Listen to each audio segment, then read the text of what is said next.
নমস্কার, আমি ডায়েটিশিয়ান শ্রেয়া চক্রবর্তী।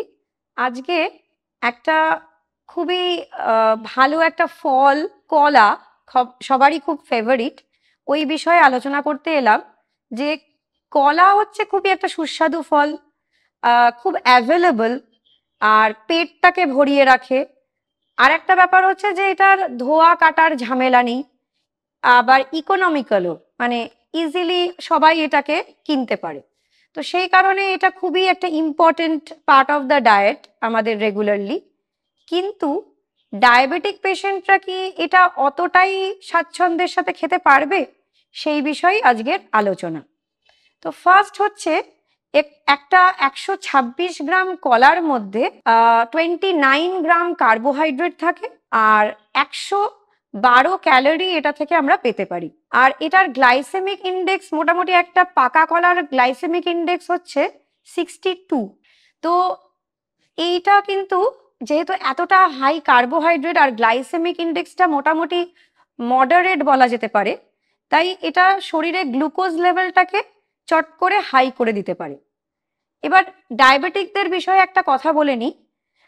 শরীরে আমরা যখনই মানে কার্বোহাইড্রেট ইনটেক করছি, ডাইজেশনের সময় গ্লুকোজ মলিকিউলে ছোট ছোট পার্টিকেলসে ভেঙে যাচ্ছে, তখন একটা ইনসুলিন বলে হরমোন রিলিজ করে প্যানক্রিয়াস। এবার এই ইনসুলিন আমাদের বডি সেলসকে ইনস্ট্রাক্ট করে যে এই গ্লুকোজ মলিকিউলগুলোকে ইনটেক করে নিতে, যাতে তারা এনার্জি প্রোডাকশন করতে পারে, যাতে শরীরে এনার্জি প্রোডাকশন হয়। তাহলে কার্বোহাইড্রেট একটা বেসিক সোর্স অফ এনার্জি, কিন্তু ডায়াবেটিকদের সেটা ভাবলে চলবে না, কারণ তাদের শরীরে আইদার ইনসুলিন তৈরিই হচ্ছে না, অথবা তৈরি হলেও এই সেলসরা ইনসুলিনকে রেকগনাইজ করতে পারে না। তার মানে কার্বোহাইড্রেট ইনটেকটাকে ডায়াবেটিকদের কমিয়ে ফেলতে হবে, বেসিক্যালি সিম্পল কার্বোহাইড্রেটকে। তো এবার আবার আমরা কলাতে চলে আসি। সেটা হচ্ছে 29 গ্রাম কার্বোহাইড্রেট আর গ্লাইসেমিক ইন্ডেক্স যেহেতু হাই, মানে অনেকটা তাড়াতাড়ি গ্লুকোজ লেভেলকে ব্লাডে বাড়িয়ে দিতে পারে, তার জন্য ব্লাড সুগার লেভেলটা অনেক হাই হয়ে যায়। সেই কারণে কলাটা না খাওয়াই ভালো। এরপর আরেকটা ব্যাপার আছে, কলার মধ্যে কিন্তু আবার 3 গ্রাম ফাইবারও থাকে, অ্যান্টিঅক্সিডেন্টস থাকে, পটাশিয়াম থাকে, ভিটামিন B6 থাকে, আবার ভিটামিন সি থাকে, যেটা শরীরকে ইনফ্লামেশন কমায়, ইমিউনিটি হাই করে। তো এগুলো একটা ইম্পর্টেন্ট ব্যাপার আছে। তাহলে কলা কিভাবে ইনটেক করা যেতে পারে?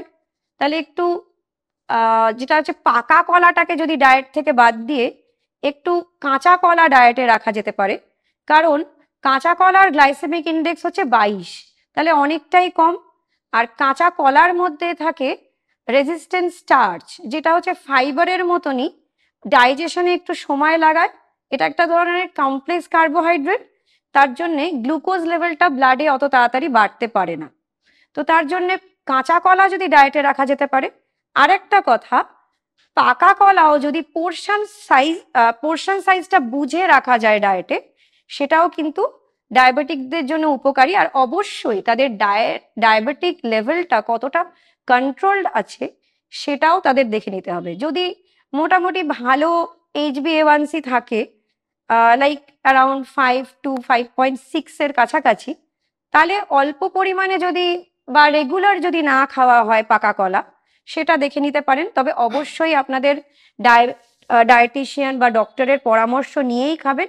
তবে কাঁচা কলা কিন্তু আপনারা অল্প পরিমাণে বা মাঝে সাঝে খাওয়া যেতেই পারে। নমস্কার।